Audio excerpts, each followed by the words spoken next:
Frostbite and Concussive Blow that really irks dual laners. And if you supplement that with somebody like a Vayne or maybe a Xayah, it's such a it's such a devastating tool.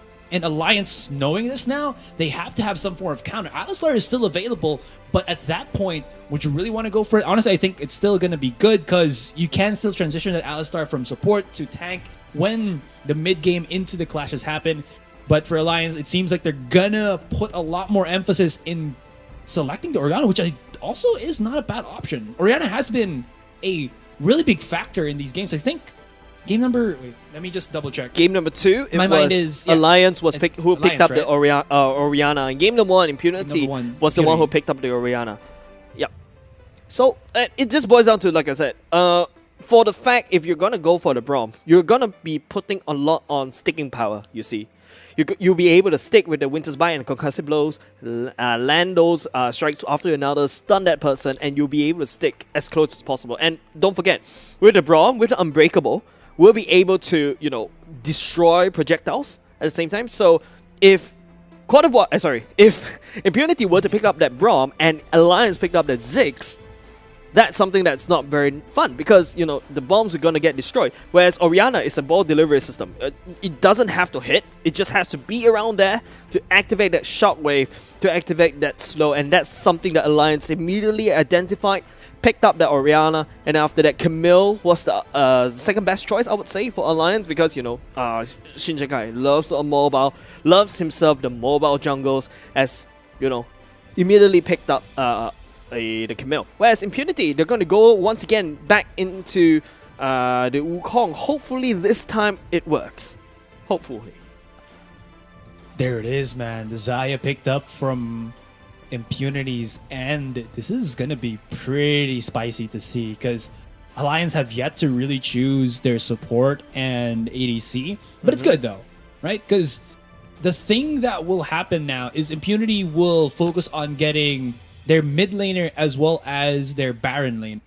So Alliance have all the freedom to delay their picks for their own dual lane as they try to figure out what's the best way to counter Xayah and Braum here.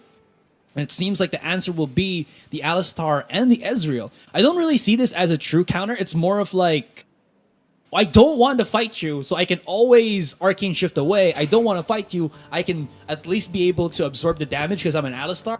So that makes a lot more sense here. It keeps them pretty safe. It can actually still challenge, but at the base of it, I'm looking at Braum and Xayah to dominate that dual lane.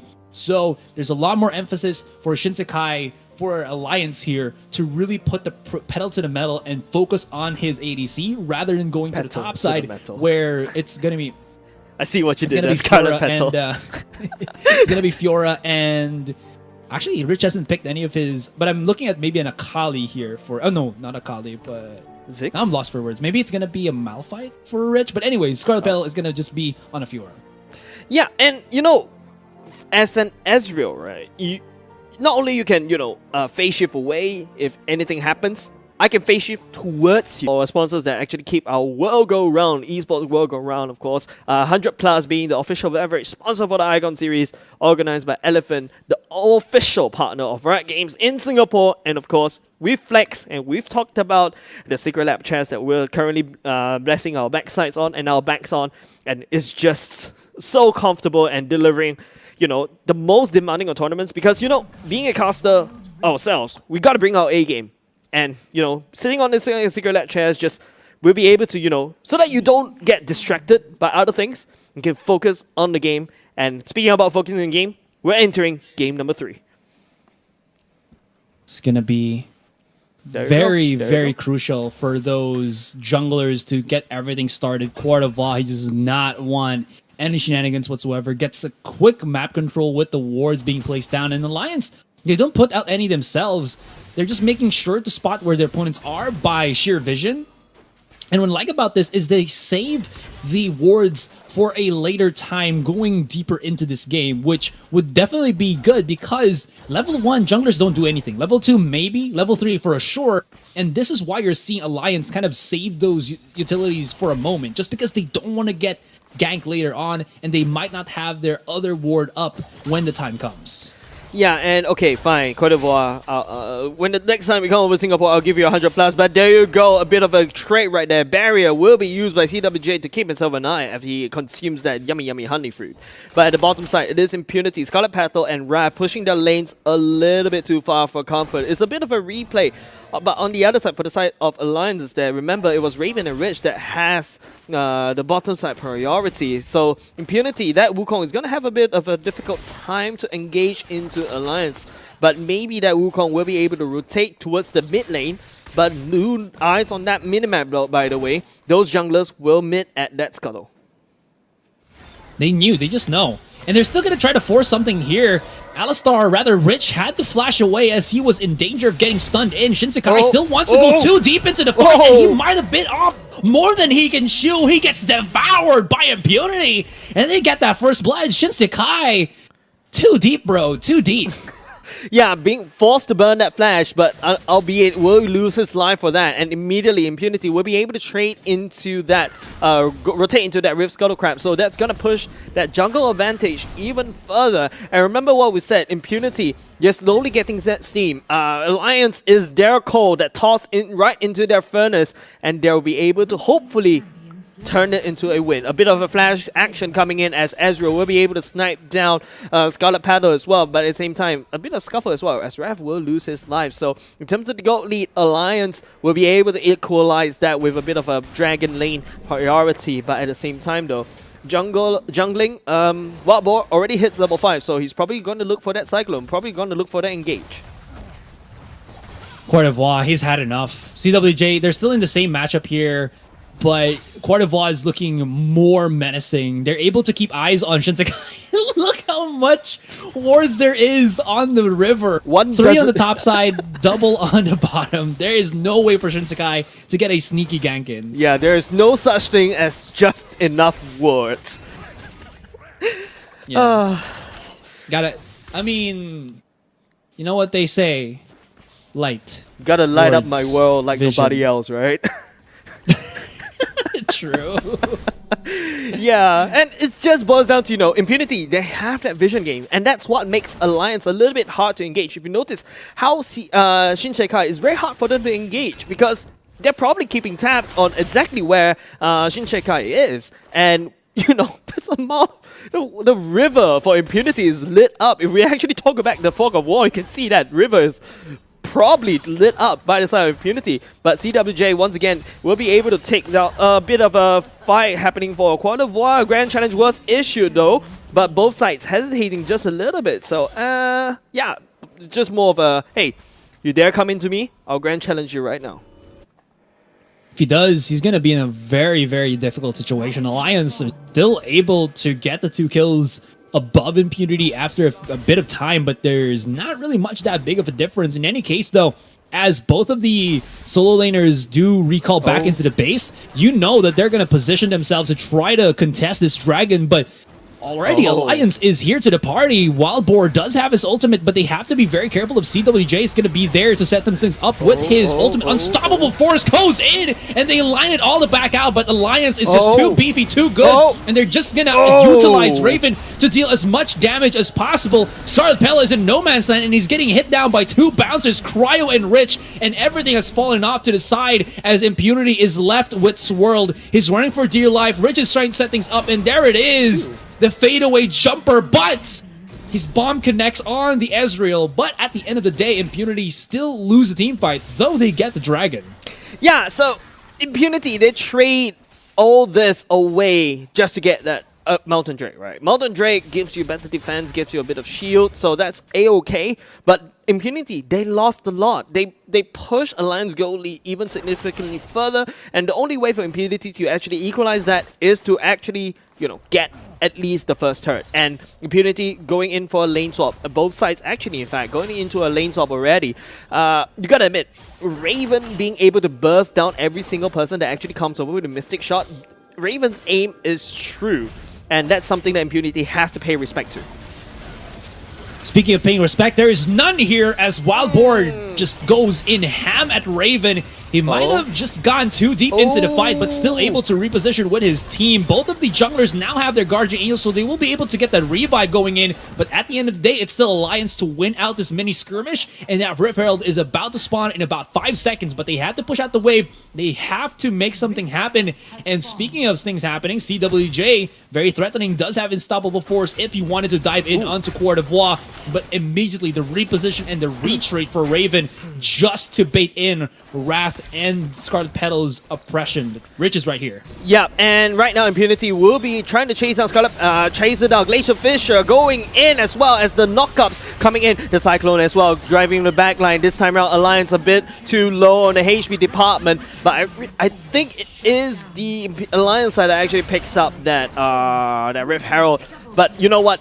Impunity going into that team fight could potentially turn that around, but Alliance is actually working some wonders at the bottom side. That Malphite just pushing down, picking up that first turret gold. So unfortunately, well, Impunity, they had the right mindset to go in for the fight, to kind of deny and kind of pressure on top of the Rift Herald. Alliance CWJ is making things work by pushing down that bottom side turret and getting that first turret gold.